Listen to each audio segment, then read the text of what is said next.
안녕하십니까. 12월 18일 월요일 KBC 뉴스 930입니다. 구세군 자선냄비를 운영할 자원봉사자들이 부족한 것으로 알려지면서 한인들이 팔을 걷어붙이고 나섰습니다. 추운 날씨 속에 서너 시간씩 이웃사랑을 모으는 일이 쉽지만은 않지만 몸소 봉사를 실천한다는 보람이 큽니다. 정민철 기자가 보도합니다. 불우한 이웃들에게 사랑을 전하는 구세군 자선냄비의 종소리가 훈훈함을 더하는 연말입니다.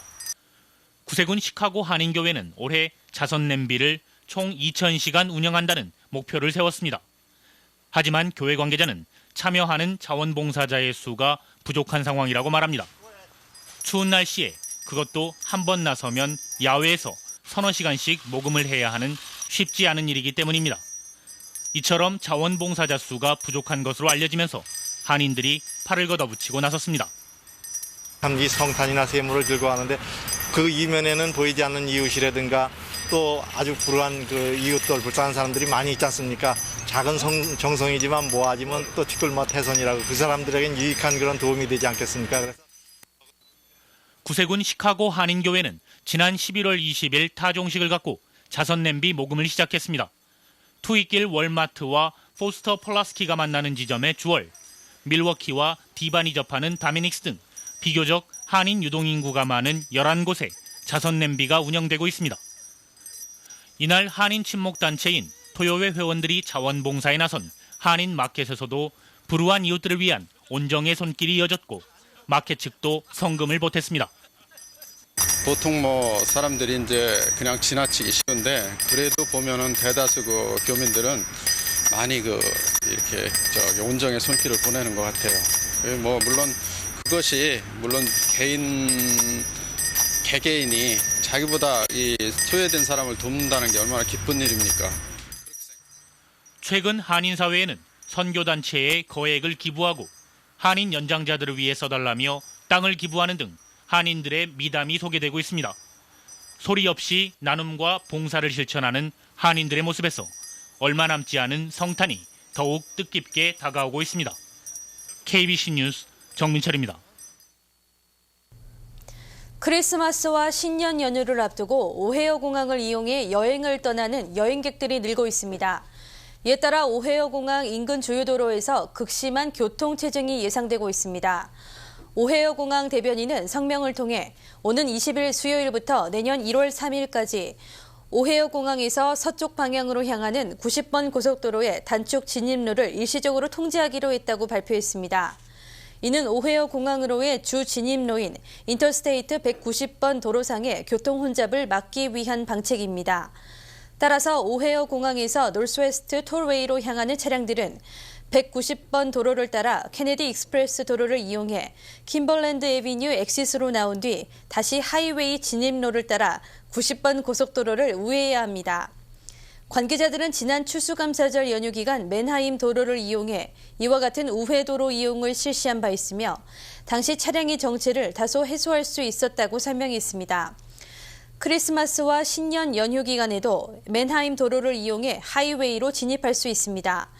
당국은 우회도로 조치는 연휴 기간 급증하는 공항 이용객들의 편의를 위한 것임을 강조했습니다.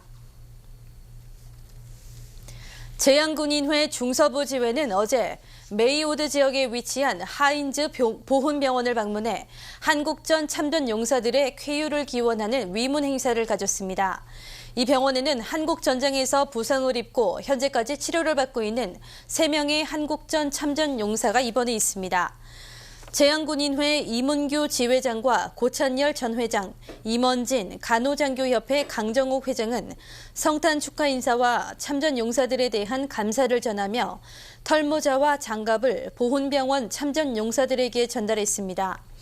이 자리에는 데스플레인에 위치한 필리핀 성당 교인들이 함께 동참해 성탄 송가와 찬송가를 부르고 바이올린 연주 등을 선보이며 참전 용사들과의 따뜻한 시간을 가졌습니다. 이문규 중서부 지회장은 한국전 참전 용사들과의 만남을 통해 다시 한번 감사의 마음을 갖게 되고 마음을 숙연케 한다며 향후 참전 용사 위문 공연이 범 커뮤니티적인 행사로 자리 잡을 수 있기를 기대했습니다. 이와 함께 재향군인회 중서부지회는 앞으로 중부 지역에 거주하고 있는 참전 용사 현황을 파악하고 입원 치료를 받고 있는 참전 용사들에게는 메달과 증서, 감사장을 직접 전달할 계획이라고 밝혔습니다. 지난해 4월 데이비 스티븐슨 군을 납치 살해한 혐의로 체포됐던 용의자 아미 핸더슨에게 180년형이 구형됐습니다. 살해 가담 혐의로 함께 체포됐던 로버트 구이튼에게도 56년형이 내려졌습니다. 담당 판사는 총격을 가한 뒤 장시간 차량에 방치한 것은 다분히 살해 의도가 있었던 것으로 판단된다며 이들은 다시는 자유롭게 바깥의 공기를 마시지 못할 것이라고 말했습니다. 당시 데이빗 군은 친구 집을 나서다가 납치됐으며 용의자들에게 총격을 맞은 뒤 차량이 트렁크 안에서 숨진 채 발견됐습니다. 사건 발생 일주일 뒤 체포된 용의자들은 데이빗 군에게 많은 현금이 있을 것이라고 생각해 납치했으며 수발의 총격을 가한 뒤 트렁크에 가둬 한적한 곳에 버렸다고 진술했습니다. 한편 트렁크에 갇혔던 데이빗 군은 셀폰을 이용해 911로 신고 전화를 했으나 통화 연결 상태가 좋지 않아 구체적인 정보를 전달받지 못했다고 당시 담당 경찰국이 밝힌 바 있습니다. 잠시 전하는 말씀 뒤에 뉴스 계속되겠습니다. 비교적 온화한 날씨가 이어지고 있는 가운데 기상대는 연말을 기해 본격적인 강추위가 시작될 것이라고 예보하고 있습니다. 갑작스런 추위에 대비해 미리 알아두어야 할 차량 관리 상식을 배역 기자가 정리했습니다. 주말 사업 설명회를 위해 위스콘신을 방문했던 에이모 씨. 프리젠테이션 자료를 정리하고 전날 밤 일찍 잠자리에 들었으나 다음 날 아침 기온이 크게 떨어지면서 차량의 열쇠 구멍이 꽁꽁 얼어붙었습니다. 뜨거운 물을 부으며 1시간을 씨름했지만 결국 택시를 불러야 했고 중요한 회의에 30분 이상을 늦고 말았습니다. 전문가들은 열쇠 구멍이 언 경우 라이터를 이용해 열쇠를 20-30초간 달궈준 뒤 열쇠를 돌리면 쉽게 문을 열 수 있다고 말합니다. 차량 문의 고무가 어는 것을 방지하기 위해서는 여성용 콜드크림을 이용할 수 있습니다. 콜드크림을 이렇게 발라 놓으시게 되면 아무래도 이제 이런 로션이 이 몰딩에 붙어 있게 되면은 이제 물기가 있더라 하더라도 이 콜드크림은 이제 기름 성분이 있기 때문에 잘 얼어붙지가 않습니다. 시동을 끄기 전 와이퍼와 라디오를 끄는 것도 중요합니다. 다음 날 시동을 켜면서 얼어붙었던 와이퍼가 작동할 경우 와이퍼의 날이 손상될 수 있으며 라디오 안테나 역시 모터가 고장날 수 있습니다. 엔진 오일을 정기적으로 교체하지 않을 경우에는 오일 내부에 수분이 얼면서 엔진에 무리가 갈 수 있으며 오일의 순환을 위해서는 시동을 켜고 2-3분간 예열을 해주는 것이 좋습니다. 한편 제동력을 높이기 위해 타이어에 바람을 빼주는 것보다는 타이어의 균형을 맞춰주는 것이 더욱 중요하다고 전문가들은 전합니다. 모자란 부분에 나무를 붙여서 무게를 균일하게 동등하게 맞춰줌으로써 우리가 일반 로컬에서 달릴 때 예를 들어서 즉 30-40마일에서 문제가 없는데 하이웨이를 달리면서 굉장히 빨리 달릴 때에는 이 타이어에 무게중심이 안 맞게 되면 차가 떨리죠. 이 밖에 장거리 여행 시에는 여분의 윈도우 워셔액과 점프 케이블을 구비하고 스페어 타이어의 상태를 점검해 놓는 것이 필요합니다. KBC 뉴스 배역입니다. 최근 발표된 하버드대 조기 입학 전형 결과 전체 합격자의 23%가 아시안 학생들로 나타났습니다. 지난 15일 발표된 하버드대 학부 좁기 합격자는 총 875명이며 이 가운데 소수계가 차지하는 비율은 340명 선인 38.8%입니다. 아시안계 합격자들은 소수인종 중 가장 높은 비율인 23%로 200명에 달하고 있습니다. 하버드대는 올해 전형에서 지난해보다 33% 더 많은 외국인 학생들이 지원했고 합격자 수도 작년보다 약간 증가했다고 밝혔습니다. 합격한 학생들은 수업료와 입학금, 기숙사비 등을 포함해 총 43,600여 달러를 납부해야 하지만 대학 측은 전체 학부생 3분의 2는 학비 보조 혜택을 받게 돼 부담은 크지 않을 것이라고 덧붙였습니다. 하버드 대학은 연간 가족 소득이 6만 달러 이하인 학생들의 학비를 전액 면제한다는 방침을 밝힌 바 있습니다. 올해 조기 전형을 끝으로 하버드 대학은 더 이상 조기 전형 제도를 실시하지 않습니다. 하버드뿐 아니라 프린스턴 대학도 보다 폭넓은 계층에서 학생들을 선발하기 위해 내년부터 조기 전형 제도를 폐지할 방침입니다. 도로시 브라운 현 쿡카운티 수뇌법원 3국장이 오늘 4만 9천 명의 서명을 받은 청원서를 제출하면서 시카고 시장 선거 출마를 공식화했습니다. 앞서 데일리 시장은 과거 선거와 비교해 극히 적은 숫자인 2만 4천 명의 서명을 확보한 바 있습니다. 내년 2월 27일 시장 선거에서 당선되기 위해서는 최소 12,500표를 우선 획득해야 합니다. 브라운 후보는 시장 출마를 위한 서명을 받기 위해 직접 거리로 나섰고 많은 시민들이 이제는 새로운 시장 선출과 변화된 시카고를 원한다는 것을 알 수 있었다고 설명하며 시장 선거에 대한 자신감을 표출했습니다. 브라운 후보는 지난 2000년부터 쿡카운티 수뇌법원 사무국장을 역임하고 있습니다. 브라운 후보자는 대중의 지지를 확보하고 있고 다방면에서의 풍부한 경력을 인정받고 있지만 한편에서는 대도시 행정과는 거리가 먼 법원 사무국장이라는 점이 약점으로 꼽히고 있습니다. 그러나 브라운 후보는 흑인 여성 정치인으로는 현재 최고위직을 역임하고 있고 브라운 후보자에 대한 흑인 커뮤니티의 높은 지지도를 확보하고 있습니다.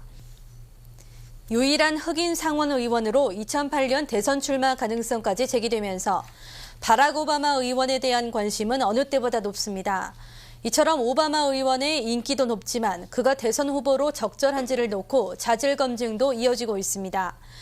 특히 블라고야비치 주지사의 선거 자금을 모금해 왔으며 최근 비리 혐의로 기소된 토니 레즈코와의 친분 관계가 논란이 되고 있습니다.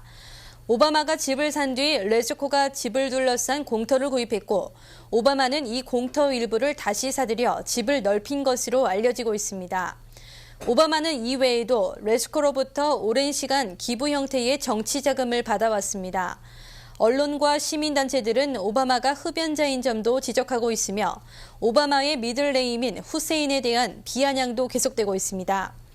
그러나 오바마의 대선 출마를 지지하는 측에서는 이 같은 비판들이 백인 대선 주자들에게는 일상적인 것이라며 오히려 오바마의 대선 출마에 대한 관심을 반영하는 것이라고 주장했습니다. 네트워크 뉴스입니다. 내년이 바로 600년 만에 찾아온다는 황금돼지의 해입니다. 팬시점에는 복을 기원하는 황금돼지 캐릭터가 잇따라 출시되고 때맞춰 출산을 하려는 임신부들의 기대도 높아지고 있습니다. KBS LA 이현욱 기자입니다. 돼지 캐릭터 열쇠고리와 복스러운 인형들. 돼지해를 앞두고 다양한 돼지 캐릭터 상품들이 쏟아져 나오고 있습니다. 동전을 넣을 때마다 말을 하는 저금통. 저금을 하고 싶게 만듭니다. 600년 만에 오는 운 좋은 해라고 해서 특히 가장 인기몰이를 하고 있는 것은 황금돼지 저금통. 벌써부터 주문이 폭주하고 있습니다. 달러 하락에 따른 경기 침체로 환산했던 팬시용품점들은 황금돼지의 특수를 누리기 위해 분주한 모습입니다. 제가 샘플을 갖고 와서 반응을 봤는데요. 반응이 너무 좋고 그래서 지금 한 500 정도 한국에서 물건이 들여왔는데 거의 반 정도는 프리오더가 들어서 제가 사이드를 빼놨고요. 지금 한정 판매로 한 200~300개밖에 안 남아있는. 황금돼지에 기대를 거는 사람들은 완구업계뿐이 아닙니다. 황금돼지에 출산을 하는 임산부들의 기대도 높아지고 있습니다. 재물운을 타고난다는 민간 속설 때문에 예비 엄마들이 한박 웃음을 짓고 있습니다. 600년 만에 찾아오는 좋은 해라 그러니까 우리 애기한테 좋을 것 같고 그리고 돈이 많으면 좋잖아요. 의료계에서는 황금돼지해를 맞아 출산율 증가도 예상하고 있습니다. 특히 올해 쌍춘년을 맞아 결혼한 커플들이 황금돼지의 운까지 누리기 위해 출산을 서두르고 있습니다. 네, 사람들이 결혼도 빨리 하려고 그러고 아기를 빨리 가지려고 그래요. 그래서 아무래도 아기를 빨리 가지면 자기네들이 정말 좋다고 생각을 하니까 네, 한국에서들도 많이 오고. 이에 따라 내년에는 2000년도 밀레니엄 베이비붐에 이어 2006년 황금돼지 베이비붐이 예고되고 있습니다. 이민 비율이 낮은 국가의 이민자들을 대상으로 추첨을 통해 영주권을 제공하는 추첨 영주권 제도가 큰 인기를 얻고 있습니다. 2008년도분의 신청자 수는 640만 명으로 전년과 비교해 100만 명이 늘었습니다. 국무부는 지난 10월 4일부터 2개월간 2008 회계연도의 추첨 영주권 신청자를 모집한 결과 국내를 포함해 세계 각국에서 640만 건의 신청서가 도착했다며 동반 가족까지 합하면 무려 1,000만 명이 넘을 것이라고 밝혔습니다. 신청자들은 아프리카 지역 출신이 전체의 41%로 가장 많았으며 아시아 지역이 38%, 유럽이 19% 등으로 뒤를 이었습니다. 국가별로는 170만 명이 신청한 방글라데시아가 가장 많았으며 나이지리아와 우크라이나에서도 60만 명 이상의 신청자들이 몰렸습니다. 국무부는 중복 신청 등을 막기 위해 올해부터는 온라인 접수만을 허용했으며 무작위 추첨을 통해 최대 5만 개의 영주권을 제공할 예정입니다. 한편 한국인들은 추첨 영주권에 응모 자격이 없으나 부모들이 북한 또는 일본 태생일 경우 신청 자격이 주어집니다. 2005년 회계 연도를 기준으로 지금까지 추첨 영주권으로 영주권을 받은 한인들은 52명으로 나타났습니다. 원달러 환율이 소폭의 상승세를 이어가고 있습니다. 오늘 서울 외환시장에서 원달러 환율은 지난주보다 3.9원 오르면서 매매 기준율 927.1원의 장을 마감했습니다. 현재 환율로 미국에서 한국으로 송금할 때는 달러당 918.1원, 한국에서 미국으로 송금할 때는 936.1원입니다. 한국에서 달러를 원화로 바꿀 때는 달러당 910.88원, 원화를 달러로 바꿀 때는 943.32원입니다. 오늘 뉴욕 증시는 기업들의 인수합병 소식 등이 호재로 작용했음에도 불구하고 최근 이어진 상승세에 대한 경계감이 형성되면서 주요 지수들이 일제히 하락했습니다. 이에 따라 오늘 다우존스 산업평균 주가지수는 지난주보다 4.25포인트 떨어지면서 12,441.27포인트를 기록했습니다. 나스닥 지수 역시 21.63포인트 하락해 2,435.57포인트의 장을 마감했습니다. S&P 500 지수는 4.61포인트 내려 1,422.48포인트의 장을 마쳤습니다. 날씨입니다. 오늘 시카고는 대부분 지역이 흐린 가운데 바람은 북풍이 5마일대로 잔잔하게 불었습니다. 낮 최고 기온은 42도, 습도는 43%를 보였습니다. 오늘 밤 곳에 따라 구름이 짙게 끼겠으며 대부분 지역이 흐리겠습니다. 바람은 북서풍이 5마일에서 10마일 속도로 불겠으며 밤 최저 기온은 28도를 보이겠습니다. 사흘 동안 시카고 날씨입니다. 19일 화요일 맑겠습니다. 낮 최고 42도, 밤 최저 29도가 예상됩니다. 20일 수요일 대체로 흐리겠습니다. 낮 최고 44도, 밤 최저 37도가 예상됩니다. 21일 목요일 비 소식 있습니다. 낮 최고 49도, 밤 최저 38도가 예상됩니다. 내일 시카고 해 뜨는 시각은 오전 7시 14분, 해 지는 시각은 오후 4시 21분입니다. 이상으로 12월 18일 월요일 KBC 뉴스 930을 모두 마치겠습니다. 고맙습니다.